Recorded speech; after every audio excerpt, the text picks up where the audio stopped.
Coucou les filles, alors voici le dernier tuto,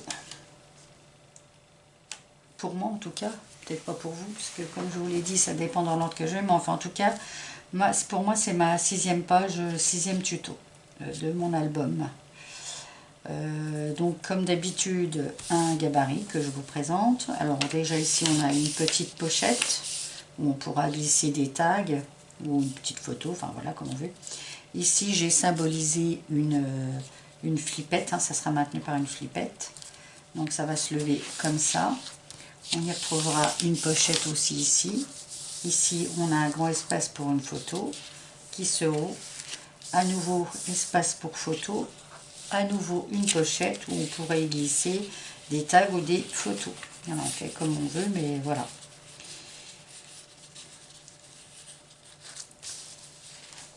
On referme, donc ça se referme avec la flippette et ensuite on ouvre comme ça, on retrouve une pochette et dans la deuxième partie aussi, toujours pour y glisser des photos ou des tags, enfin tout dépendra de ce qu'on veut y mettre et pour moi aussi.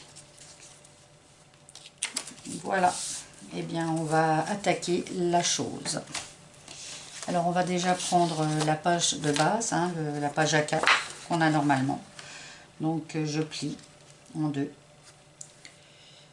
Donc ça va faire du 14-8. Hein, ou si vous avez des pages sur 30-30, ben vous faites, vous pliez en deux vos pages à 15-15, voilà. Moi comme le tuto précédent, je me suis servi de une perforatrice de bordure, voilà, pour que ça fasse un peu plus joli. Donc la taille n'a pas... Enfin, j'ai juste mis l'écart en fait de la perfo. Ensuite, j'ai refait un rabat ou une bande. Donc qui fait 21. Alors j'ai utilisé les chutes en fait. Parce qu'on a toujours des chutes quand on fait les découpes. Et je garde mes chutes pour faire les rabats. Du coup, j'ai pris... donc elle faisait 21 de large. Et en fonction de la hauteur, donc là est-ce que je peux vous dire à peu près la hauteur? Oui, on va le dire. Donc là ça fait 11,5 apparemment. Et du coup j'ai fait un pli à 1 cm et puis que je vais placer sur le rabat là, mais je vais laisser un petit espace en fait en haut parce qu'il y a l'autre rabat qui sera là aussi pour pas que ça gêne. Voilà, et en fait, il faut que vous ayez comme une petite bordure aussi. Alors, on va faire un petit coup de zoom à nouveau. Pour voir, non, dans l'autre sens, Nathalie, ce serait mieux. Voilà, pour que vous puissiez voir correctement. Donc, on pose celle-ci, et celle-ci viendra au-dessus. Et on s'arrange pour avoir, alors, soit vous faites le même écart que sur le grand, pour que ça fasse quelque chose de plus joli. Là, c'est un peu comme chacun en a envie. Voilà, ça va vous donner ça. Et puis, donc, toujours dans mes chutes, j'ai fait une pochette. La preuve, hein, puisqu'il y a même des taches, mais comme il y aura le papier qui viendra dessus, ça se verra plat. Donc, qui fait 23 cm. La hauteur, du coup, là, je ne sais plus. Hein, elle doit faire 4 ou 5 avec le rabat, c'est ça. J'ai fait donc un pli à 1 cm en bas, 1 cm devant et à 22 cm au fond. On fixera là-dessus. Voilà, donc je vais faire le montage et puis on se retrouve plus tard. En tout cas, je fais le montage en musique et en accéléré.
Alors quand tu t'aperçois au moment du montage que tu as une partie de la vidéo qui a disparu ou tu as oublié de filmer, bref, du coup,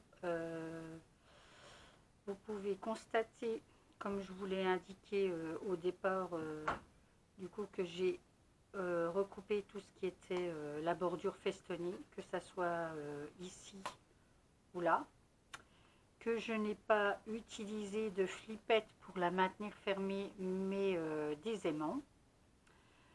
Du coup, là, il y a un aimant qui est fixé en dessous de ce papier. Et non, au-dessus, il est là. Pardon, il est au-dessus.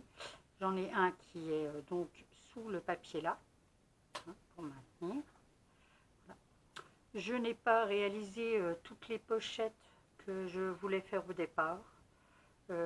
D'une part parce que là, je ne voulais pas cacher le papier. Ici, je la laissais donc pour mettre des photos pleines. Et là, j'en mettais une petite. Mais j'ai peur en fait enfin, ça fasse trop petit ou je verrai bien. Mais en attendant, pour l'instant, ça restera comme ça. Et la pochette que j'avais prévue aussi devant, je ne l'ai pas mise. Ici, la même chose. Un aimant en dessous de ce papier. Et un aimant en dessous du papier bleu, ou même carrément en dessous de la feuille de base, mais enfin en tout cas parce que j'avais peut-être oublié ou parce que c'était pas prévu du coup. Et donc j'ai bien un aimant. Et là par contre j'ai bien une petite pochette. Voilà, et j'ai utilisé les chutes de papier. Là aussi ça joue puisque je n'ai plus tant de papier que ça pour les pochettes. Voilà, alors du coup j'espère que mes explications comme ça aura été assez claires en plus du départ du tuto. Mais voilà, donc là je vous dis, j'ai simplement recoupé à la hauteur du feston et là de même. Voilà, et bien on se retrouve pour un prochain tuto. Scrapez bien.